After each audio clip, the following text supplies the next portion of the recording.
I need you to imagine something. You get into an Uber after a long day, tired, ready to go home. The rain is falling hard, city lights blur through the windows, and all you can think about is getting under a warm blanket. But then the driver misses your turn. You ask him to stop. He looks at you in the mirror and says, "Your house is surrounded. I was sent to save you. My name is Ayla Brooks. I am 28 years old. I work in tech, and I live alone in a quiet neighborhood outside Seattle. I've always considered myself careful, but calm, not someone who panics easily. That night tested every bit of that confidence. Before I share what really happened, tell me where you're watching from and don't forget to subscribe for more real-life stories that will keep you on the edge of your seat." It was a rainy Thursday night in Seattle. I had stayed late at the office finishing a last-minute software update. My head was pounding and my eyes hurt from hours of staring at code. I just wanted peace, my small apartment, soft lights, and maybe some leftover pasta. I texted my sister Talia, a nurse who never sleeps normal hours. "Heading home," I wrote. She replied instantly, "Be careful, Ayla. Call me if anything feels off." She's always been protective since Dad passed away. Mom is the same, always trusting her gut. Earlier that morning, she'd said, "You've got my instincts, sweetheart. If something feels wrong, listen to it." I remember smiling at that. I wasn't scared of much.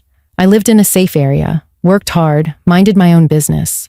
I had my routines, same bus routes, same coffee shop, same Uber pickups when it rained. I was logical, not superstitious like Mom. That night, the rain was coming down in silver sheets. I didn't want to walk in it, so I ordered an Uber. The driver arrived in minutes. His name popped up as Marcus Hale. The car was spotless, the music low, the heater humming softly. "Long day?" he asked politely when I got in. "Yeah," I said, buckling up, ready to be home. He smiled a little, eyes steady but unreadable in the mirror. Everything seemed normal. I watched the city pass by. The wet sidewalks, reflections of neon lights, people rushing under umbrellas. The sound of rain mixed with the rhythm of the tires. And for a while, I felt safe. I checked my phone, scrolled through social media, and thought about what to eat. It felt like any ordinary night, until I realized the route looked unfamiliar. I leaned forward. My heart gave a small jump. Maybe he just took a shortcut, I told myself. But that quiet voice in my head, the one my mom called instinct, started to whisper, "If you're ready to find out what happened when I asked him to stop, subscribe now and tell me in the comments where you're watching from."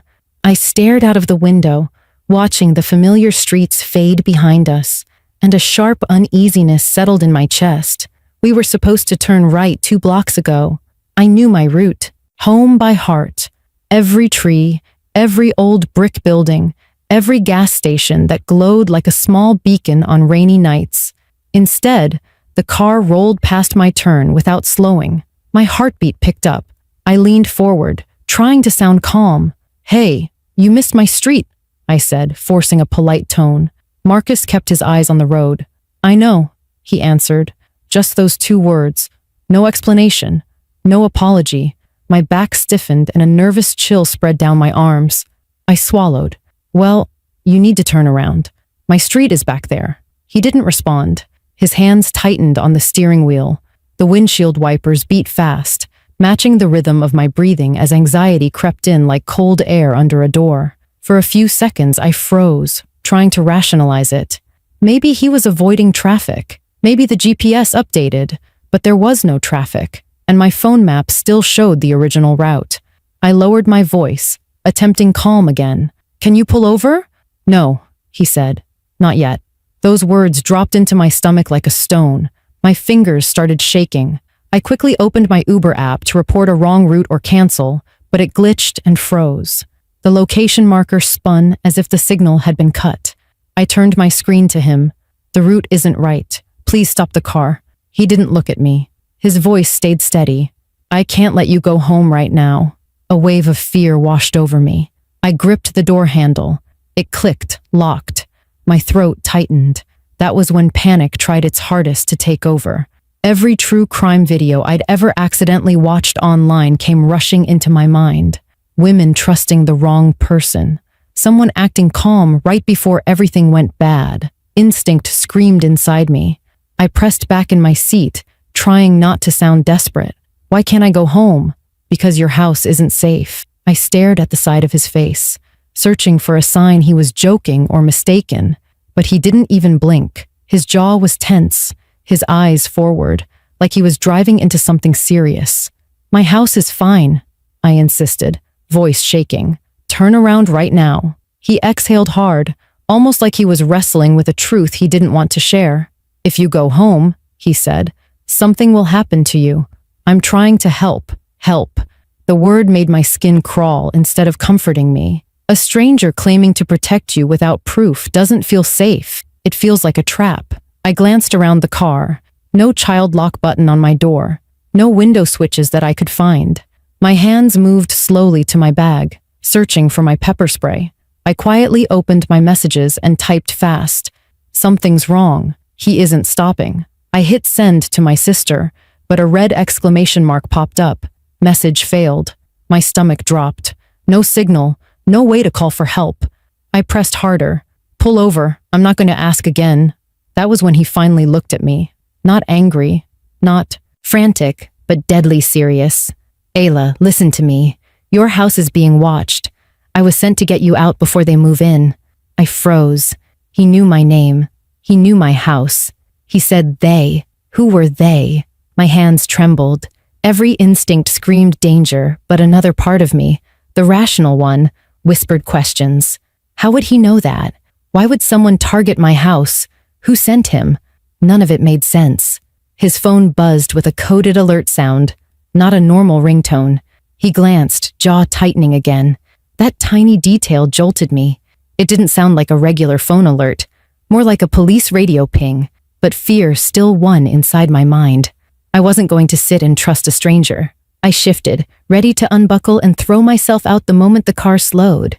I scanned the windows, the outside, the roads quickly passing by. We were leaving the busy area. Fewer streetlights, empty industrial buildings. The city life disappearing behind us like a door closing. Ayla, please don't do anything dangerous, he said quietly, like he could read my thoughts. I know this feels wrong, but your life is in danger. I didn't trust him. I didn't trust anyone in that moment. My heart beat so loud my ears buzzed. I held the pepper spray in my coat pocket, ready. I didn't know if he was lying, insane, or telling the truth, but I knew one thing. Whatever was happening was not normal. The night had shifted. The world felt different, and I had no idea what awaited me next, or if I would make it home at all. My pulse hammered like a warning drum in my ears as we drove deeper into an unfamiliar part of the city. Streetlights grew sparse. Buildings looked abandoned. The rain hit harder, streaking across the windshield like frantic brush strokes. Every part of me wanted to scream or throw myself out of the car, but another voice inside whispered that panic would only make things worse. I took slow breaths, trying to keep my mind sharp. Fear can make you freeze. Survival demands you think. I shifted slightly, enough to test if my seatbelt would unlock quickly. It did. Good. My hand stayed wrapped around my pepper spray, hidden in my pocket. The car slowed as we approached a red light. That window of opportunity opened inside my head, a moment where I could run, scream, bang on doors, anything. I prepared to move, but as I leaned forward, Marcus held up his palm gently. Please don't, he said. His voice was low and steady, but there was urgency there, not force. If you jump out now, you'll only make yourself a target. They are watching your house and your roots. I didn't go there because they are waiting. I'm trying to get you somewhere safe first. His words punched confusion into me. A target? Roots? What did that even mean? I swallowed hard and forced strength into my voice. Why should I believe anything you say? Pull over and let me out right now, or I swear I will hurt you. My voice cracked slightly, but I meant every word. He nodded, like he respected the threat. You should question me. You should be scared. But I did not come to hurt you. I was contacted to escort you away before something happened. Contacted by who? I demanded. My grip tightened on the spray. Every second felt like a blade pressed against my back, waiting to strike. Marcus reached slowly toward the center console. I tensed, ready to spray, but instead of a weapon, he picked up a black phone, thick, rugged, military style. He held it out toward me. I can't give this to you yet, but I can show you something when we stop. I need you to hold on a little longer. No, I snapped. You show me now. Ayla, I can't. If I unlock it here, they'll pick up the signal. We need to get out of sight. I paused, chest rising and falling sharply. There was fear in his eyes too. Not fear of me, fear of something bigger. That terrified me even more. The light turned green. The car rolled forward. I looked out and realized we were entering an industrial yard. Old warehouses, chain-link fences, parked trucks, and security lights flickering like dying stars. The kind of place where no one would hear you scream. My heart thudded painfully. I made a decision. If this was going to end badly, I wouldn't go quietly. I took a deep breath and shifted forward slightly, ready to lunge for the door when the car slowed again. My muscles tensed. Before I could act, a sudden vibration buzzed from Marcus's phone.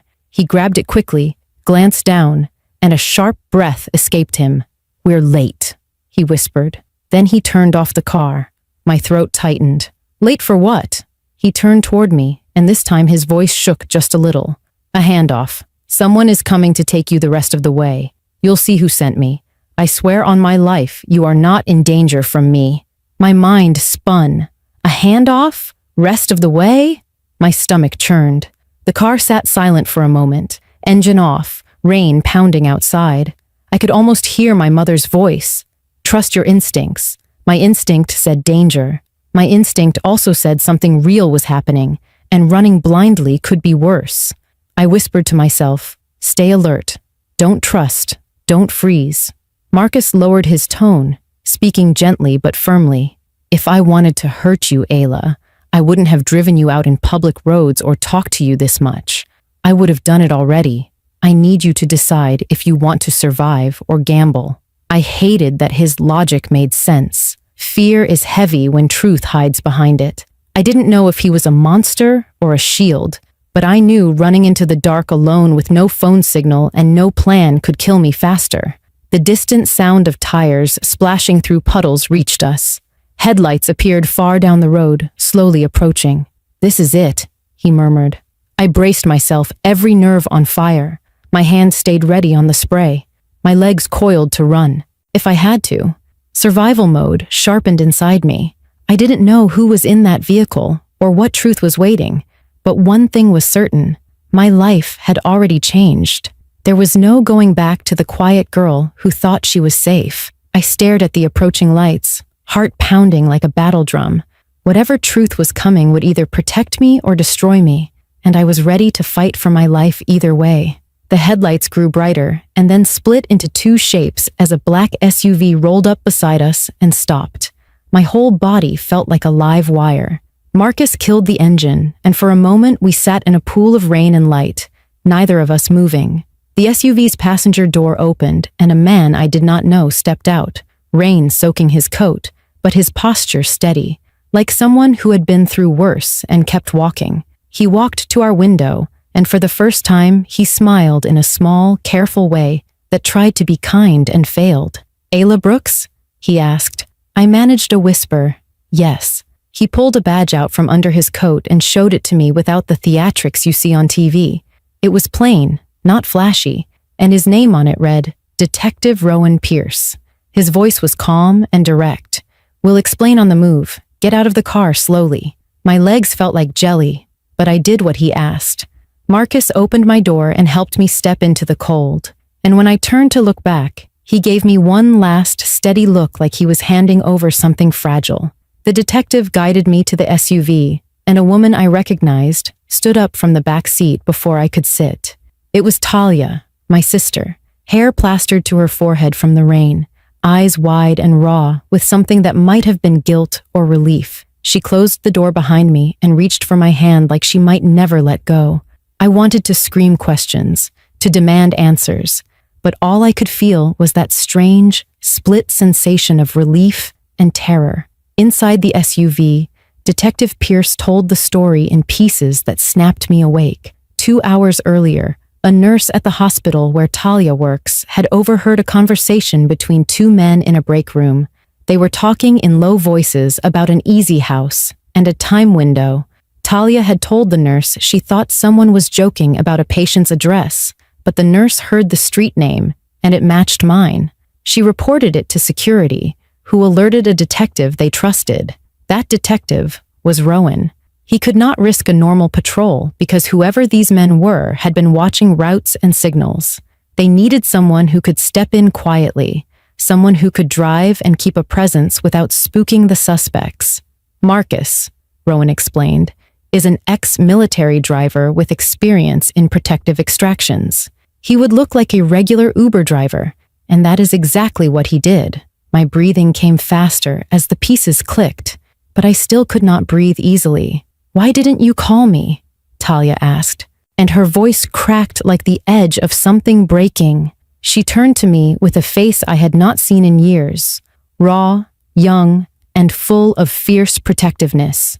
She had been the one to push the hospital nurse until the report was taken seriously. She had been the one who called Detective Pierce and demanded action. She had been the one who, in the middle of her shift, had refused to let this go.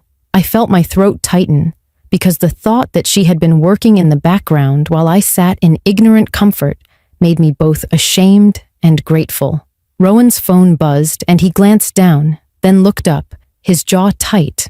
"We have footage from a neighbor's camera," he said, and my heart dropped harder. He played a clip on his phone. It was grainy but clear enough to make my stomach drop.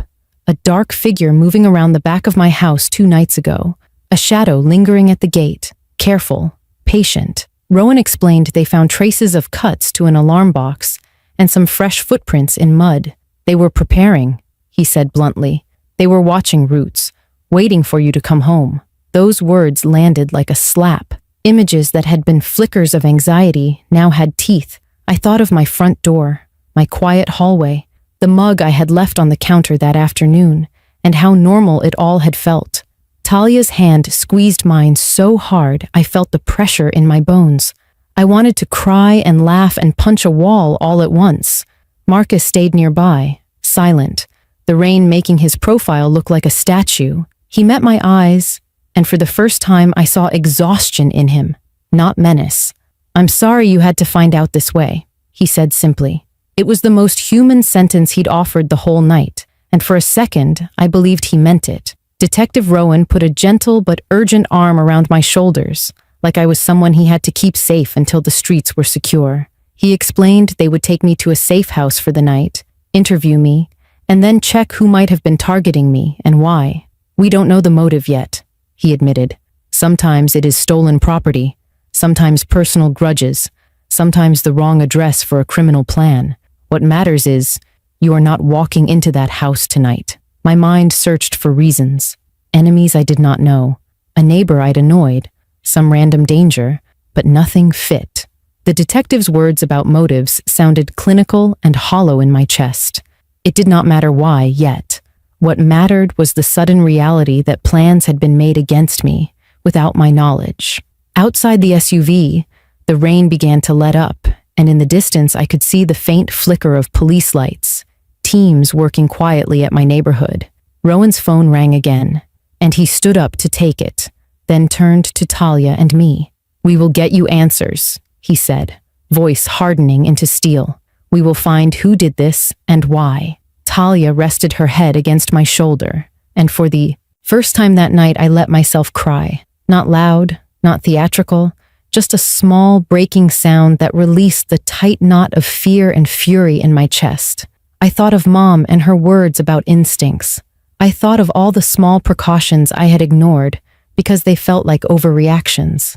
I thought of how easily a life can tilt toward danger, and how, sometimes, salvation looks like a stranger who knows your name and a sister who refuses to be quiet. In that cramped SUV under the hum of the radio and the steady hands of people I had only just met, I felt the strange warmth of being protected and the cold realization that nothing about my life would feel the same again. The safe house was quiet, the kind of silence that feels heavy after chaos. The rain had stopped, and the world outside seemed calm again, but I felt like I was floating in a different reality. I sat on the edge of a temporary bed, hands still trembling, the taste of fear and adrenaline lingering in my throat. Talia paced the room like she was afraid staying still would let everything sink in. I watched her movements, grateful, but also shaken by the thought of how close everything had come. Detective Pierce stepped inside, wiping a clipboard with his hand like he was trying to smooth out the wrinkles of the night. "We secured your home," he said. There were signs of forced tampering on the security box, and someone had moved the trash bins to block one exit route. "They knew your schedule, or thought they did. You not arriving tonight threw their timing off." His words dropped like stones, settling into every part of me. Someone had planned an entrance. Someone had rehearsed my life, mapped my weaknesses, and waited. I thought of the quiet moments I'd spent walking into my house at night, keys in hand, never looking behind me because I always felt safe. That comfort suddenly felt like a luxury I'd carelessly assumed. "What happens now?" I asked, my voice smaller than I meant it to be. I hated sounding afraid, but fear clung to me like a damp second skin. Detective Pierce sat across from me. His expression softened, not in pity, but in that firm, grounded way people look when they know the world is dangerous and have chosen to stand in front of it anyway. "We increase neighborhood surveillance. For now, you won't return home alone. We'll piece together who did this and why. We'll need statements from you and security footage from nearby businesses. And you will take every instinct seriously from now on." His last sentence felt like it was aimed at my soul. For years, I brushed away warnings, convinced logic alone was enough to navigate life. Tonight proved instincts could be the difference between safety and tragedy. I nodded slowly. "Thank you," I said, "for taking this seriously, for being there before I knew I needed help." It was strange thanking someone for saving me from a nightmare I didn't even know existed. Marcus walked into the hallway, still in his rain-soaked jacket. He leaned against the doorframe quietly, like someone waiting for permission to step into a life that wasn't his. I looked at him and for the first time saw exhaustion in his shoulders and a subtle shake in his hands. He didn't look like a mysterious stranger anymore. He looked like someone who had carried responsibility heavier than I could imagine.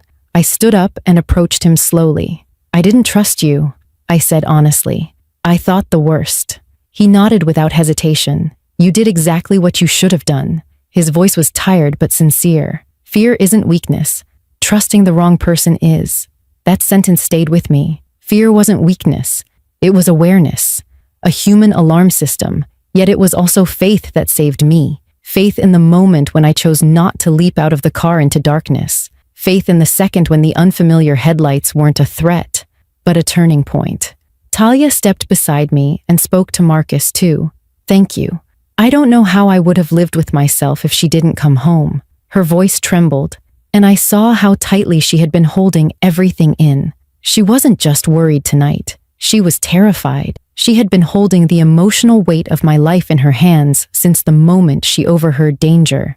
I hugged her, feeling how fragile and fierce love can be at the same time. Later, as officers quietly moved around gathering information, I sat by the window watching the early morning sky soften into pale blue. The world was waking up. Somewhere, coffee shops were opening. People were stretching, yawning, scrolling phones, believing their daily routines were safe. I had been one of them only hours ago. Now, every shadow felt charged with meaning. Every silence carried possibility. The world hadn't changed, but my understanding of it had. I thought about my mom's voice telling me to trust instincts. I thought about Talia's urgent texts. I thought about how safety isn't guaranteed just because we believe we deserve it. Life demands awareness. It demands we listen, observe, and respond. But it also demands courage, because living scared is not living at all. I inhaled deeply and looked at my sister beside me, at the officers working, at Marcus in the distance quietly being debriefed. I didn't feel like a victim. I felt like someone who had survived, who had seen the thin line between everyday life and danger. And as strange as it sounds, I felt stronger for it. I turned to the camera in my mind, the one sharing this story with all of you, and spoke from a place deeper than fear. Trust your instincts. Respect your fear. But do not let it rule you. The world has darkness, yes, but it also has protectors, fighters, and people who will stand for you even when you don't know you need saving. And remember, sometimes danger looks ordinary, and safety looks unusual. Pay attention. Listen to your gut. Value the people who show up when it matters, and never assume you are alone. If this story pulled you in, subscribe to my channel right now and drop a comment telling me where you're watching from. Your support helps me share more real-life survival stories. Stay safe, stay aware, and never ignore the voice inside you that says something isn't right. You never know. It could save your life.